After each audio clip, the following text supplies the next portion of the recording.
Hello, good evening, welcome back to Buchanan Bus Station in Glasgow. Welcome back to the channel and welcome to today's video. Tonight we are back on board with Flixbus. We are on one of their overnight services between here in Glasgow and London Victoria. So with all that said, let's have a little look around the bus station, find our stands and catch our bus, or should I say catch our coach down to London, and I'll see you a little later on the video. Bye for now. Oh, good evening everybody and welcome back to Glasgow. That's right, tonight we are on another overnight coach, but this time we're on board with Flixbus.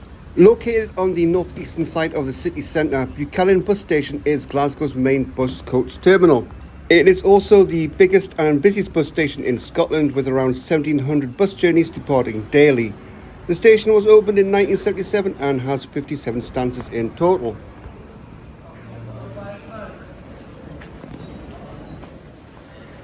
On entering, there is a long and narrow main concourse that houses all usual suspects, including large departure screens and numerous eateries.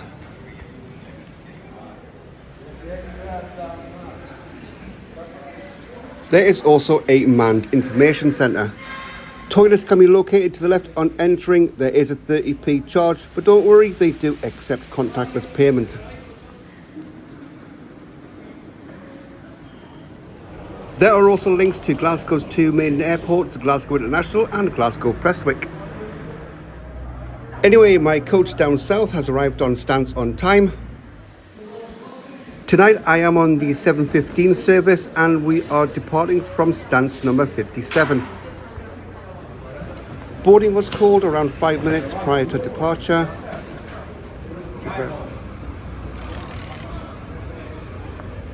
I had pre-booked a seat, but once on board, the seat reservations didn't quite match up with the seat numbers, causing a little bit of confusion. Departure from Glasgow was bang on time at 19:15 hours. Journey time to London is a whopping 10.5 hours, and we are due to arrive in the capital tomorrow morning at 5:45.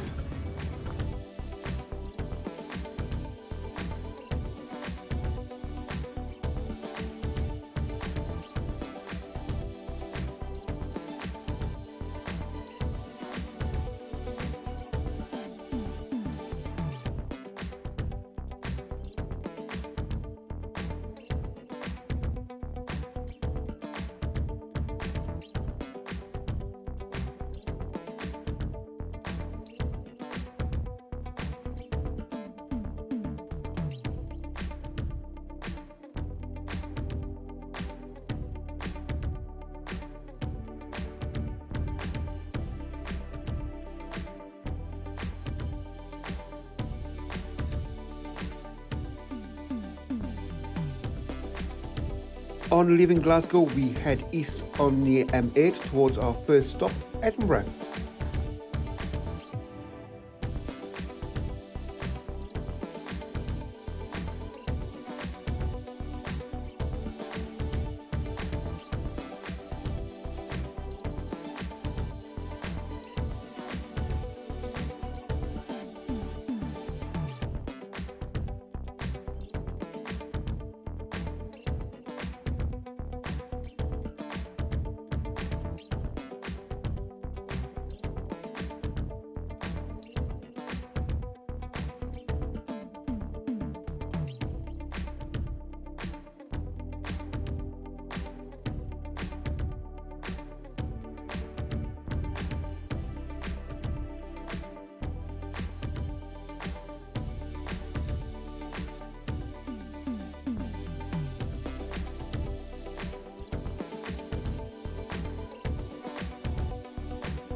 big thank you to all who have helped this channel, whether by subscribing, viewing or commenting, and thank you again for sticking by me over the past couple of months. Your support is very much appreciated. Thank you.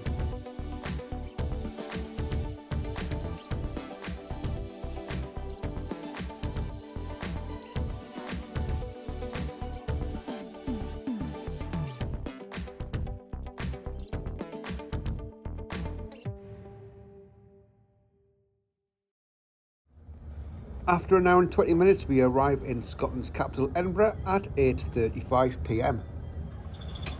Now that we've got a bit of time in Edinburgh and a bit of light, we'll take a quick look around the seat.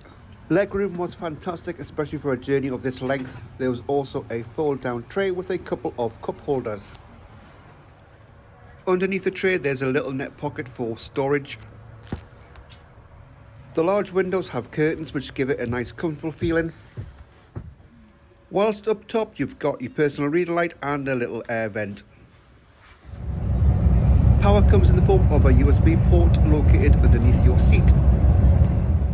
Lastly, I found the seats to be comfortable. They were well shaped and well padded, and each one came with a standard UK seat belt.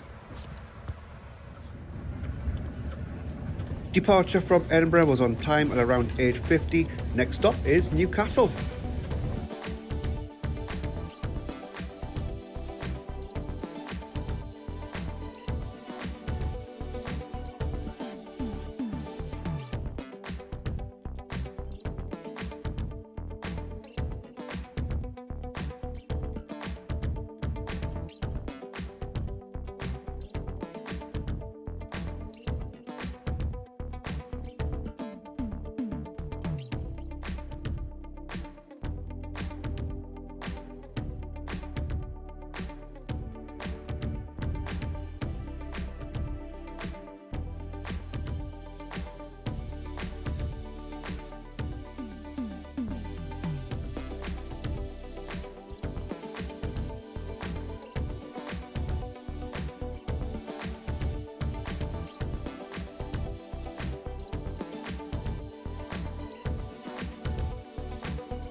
Turn off for the A19 and Tyne Tunnel.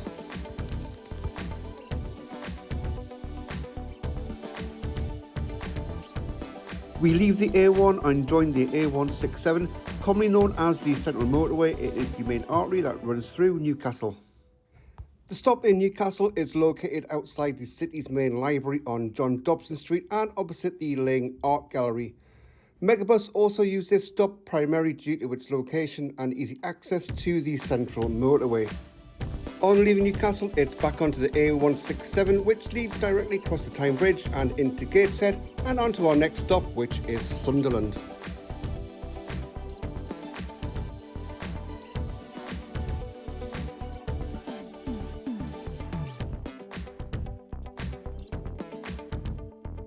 We enter Sunderland by crossing the Northern Spire Bridge. Opened in August 2018, it is a two-span cable-stayed structure.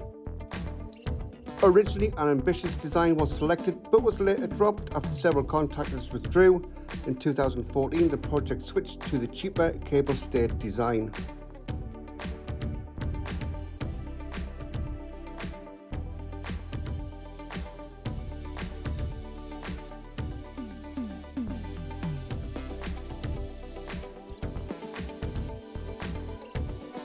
We arrive into Sunderland Bus Station bang on time at 23:45 hours and depart 5 minutes later.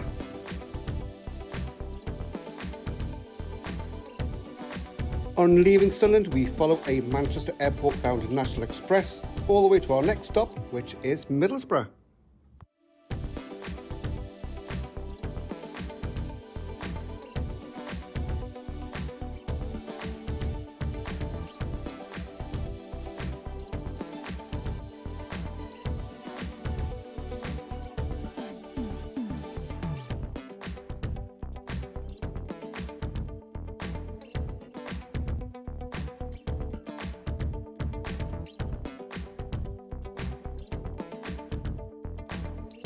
The route into Middlesbrough sees us crossing the River Tees via the Newport Bridge.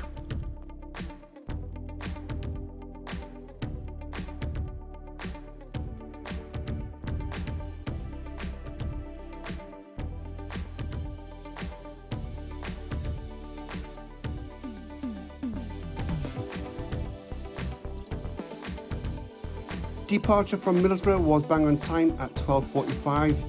Now, as we have a straight 5-hour run to London, I think it's time to get some sleep. Luckily, nobody got on in Middlesbrough, and as this was our last stop, I'm neighbour free all the way.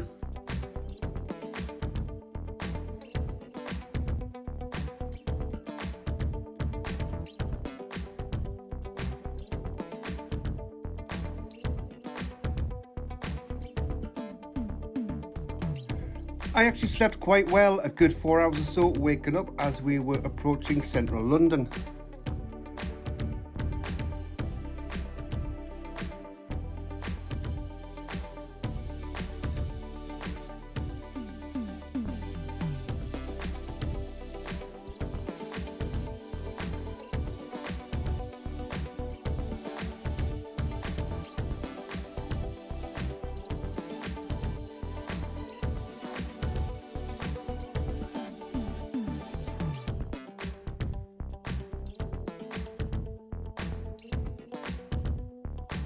As we are now closing in on our final destination of London Victoria Coach Station, I'll take a moment to sum up this trip, but remember that these are just my own opinions.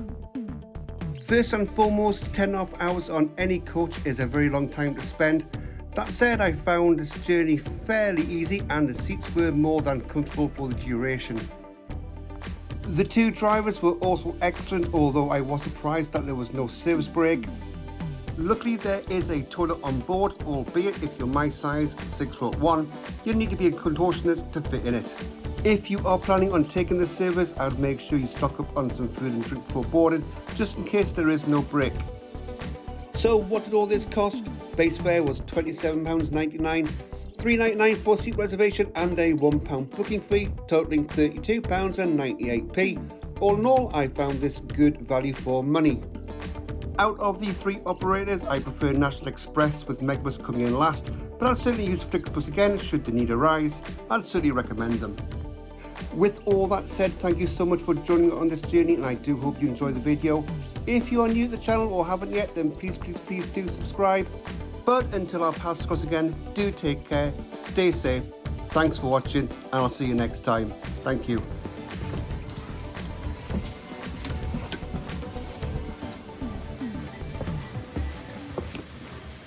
Cheers, mate.